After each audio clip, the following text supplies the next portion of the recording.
C'est un festival qui est à sa 6e édition. Et la particularité quand même de cette édition, c'est qu'il a pris quand même une certaine ampleur. En ce sens que déjà depuis au mois de mars, on a fait un appel à proposition de spectacles. C'est-à-dire qu'on a envoyé des propositions à travers le monde. On a fait un appel à travers le monde, à travers l'Afrique, tout ça, pour que toute personne, toutes les compagnies qui sont intéressées pour venir participer, de nous faire des propositions de spectacles. Donc c'est comme ça que nous avons fait. Et au bout d'1 mois, on a reçu presque une trentaine de propositions de spectacles de par le monde. Et donc c'est comme ça, et nous, on a eu, comme vous l'avez si bien dit, la lourde tâche de procéder à un choix, de sélectionner, parce que quand même sélectionner 30 spectacles, après avoir lu le dossier, après avoir lu les résumés, après avoir, lu la note d'intention du metteur en scène, après avoir visualisé la vidéo, parce que tout ça a été demandé.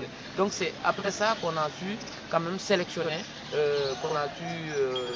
les différentes troupes qui vont prendre part à cette manifestation.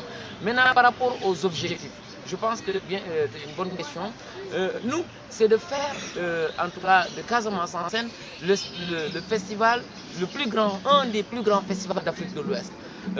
Aujourd'hui, les gens se rendent au Burkina pour assister au festival du Burkina, le FESPACO. Demain, les gens se rendront à Ziguinchor pour assister à Casamance en scène. Pourquoi pas acheter un spectacle de théâtre et le tourner à travers le monde.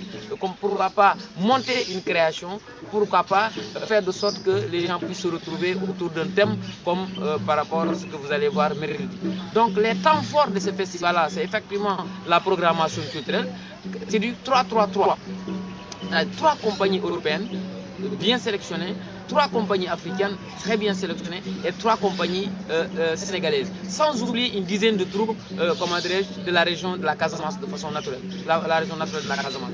Pourquoi ces dizaines de troupes? Parce qu'on s'est dit, on ne va pas simplement se limiter au niveau de ces compagnies qui vont simplement, professionnels qui vont participer. Pour nous, ce qui est essentiel, c'est d'assurer aussi la relève. C'est de faire de sorte que quand même les jeunes qui sont dans les quartiers, dans les associations, dans les petites troupes, qui puissent quand même se professionnaliser plus tard. Comment se professionnaliser? D'abord de venir voir, d'avoir la possibilité de rencontrer un metteur en scène vraiment professionnel et pourquoi pas de nouer un échange. Et peut-être l'année prochaine, de participer à des créations parce qu'on a 3 autres créations que nous allons mettre en place ici dans la région de Ziguinchor qui vont être animées par de grands metteurs en scène d'envergure mondiale. Donc voilà un peu, disons, les temps forts, sans oublier le colloque, parce que je pense que je l'ai dit tout à l'heure, le colloque c'est aussi un temps fort qui va permettre à tous les professionnels de se retrouver autour de ce thème qui est la fonction de l'artiste en Afrique. N'oubliez pas qu'ici nous avons l'habitude de dire oui, je suis artiste. Mais qui est artiste? On peut se poser la question. Qui est artiste? C'est là que la personne qui est là tous les jours, il va peut-être à l'école et le soir se retrouver à aller répéter 2 minutes et le lendemain il reprend son boulot. Est-ce que c'est celui-là l'artiste?